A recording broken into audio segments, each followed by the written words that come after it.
आप देख रहे हैं NMT न्यूज और आपको रखे सबसे आगे।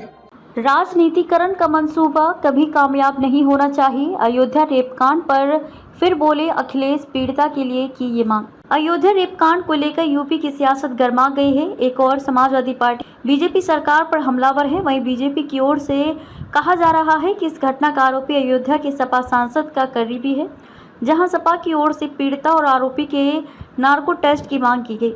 वहीं डिप्टी सीएम केशव मौर्य ने इसको लेकर सैफई परिवार पर निशाना साधा। अब सपा अध्यक्ष अखिलेश यादव ने कहा है कि बदनीयत लोगों का इस तरह की घटनाओं का राजनीतिकीकरण करने का मंसूबा कभी कामयाब नहीं होना चाहिए। अखिलेश यादव ने ट्वीट कर कहा है, बलात्कार पीड़िता के लिए सरकार अच्छे से अच्छा चिकित्सीय प्रबंध कराए। बालिका के जीवन की रक्षा की जिम्मेदारी सरकार की है। माननीय न्यायालय से विनम्र आग्रह है कि स्वतः संज्ञान लेकर स्थिति की संवेदनशीलता और गंभीरता को देखते हुए अपने पर्यवेक्षण में पीड़िता की हर संभव सुरक्षा सुनिश्चित करवाएं। बदनीयत लोगों का इस तरह की घटनाओं का राजनीतिकरण करने का मंसूबा कभी कामयाब नहीं होना चाहिए। इससे पहले अखिलेश ने कहा था कि इस मामले में जिन पर भी आरोप लगा है उनका डीएनए टेस्ट कराकर इंसाफ का रास्ता निकाला जाए, ना कि केवल आरोप लगाकर सियासत की जाए। जो भी दोषी हो उसे कानून के हिसाब से पूरी सजा दी जाए, लेकिन अगर डीएनए टेस्ट के बाद आरोप झूठे साबित हो तो सरकार के संलिप्त अधिकारियों को भी ना बख्शा जाए। यही न्याय की मांग है। केशव का अखिलेश पर पलटवार। वहीं इसको लेकर डिप्टी सीएम केशव मौर्य ने अखिलेश यादव पर निशाना साधा है। उन्होंने आरोप लगाया कि सपा मुखिया को अपने वोट बैंक के नाराज होने की चिंता है। डिप्टी सीएम ने लिखा कि कांग्रेस के मोहरा श्री अखिलेश यादव निषाद समाज की पीड़ित बेटी के मामले में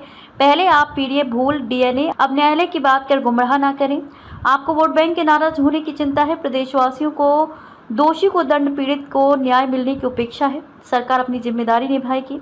शिवपाल बोले केशव मौर्य का भी हो नार्को टेस्ट। इससे पहले सपा के राष्ट्रीय महासचिव शिवपाल यादव ने भी पीड़िता और आरोपी के नार्को टेस्ट की मांग का समर्थन किया था। शिवपाल ने कहा था, मैं अयोध्या की घटना की कड़े शब्दों में निंदा करता हूं और साथ ही श्री पवन पांडे द्वारा किए गए नार्को टेस्ट की मांग का समर्थन भी करता हूं। उप मुख्यमंत्री श्री केशव प्रसाद मौर्य का भी नार्को टेस्ट होना चाहिए, ताकि यह स्पष्ट हो सके कि संवेदनशील विषयों पर घटिया राजनीति कौन कर रहा है।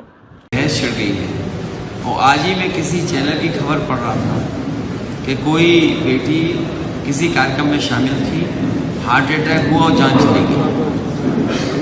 और वैक्सीन को लेकर के जिस तरीके से दुनिया के एक बहुत ताकतवर देश के कोर्ट ने जो अपनी बात रखी है और कही है, उससे बड़ा सवाल खड़ा होता है।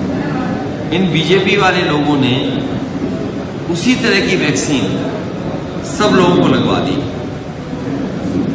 और अगर 2 डोज लगे हैं तो 80 करोड़ लोगों को शायद वो डोज लगा है।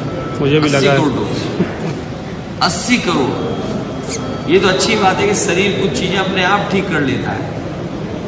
अगर बीजेपी वालों ने जिस तरीके से प्रचार कर करके और लोगों से कहा कि लगाइए वैक्सीन और वैक्सीन की डोज, आज तो वो भी जुमला निकला।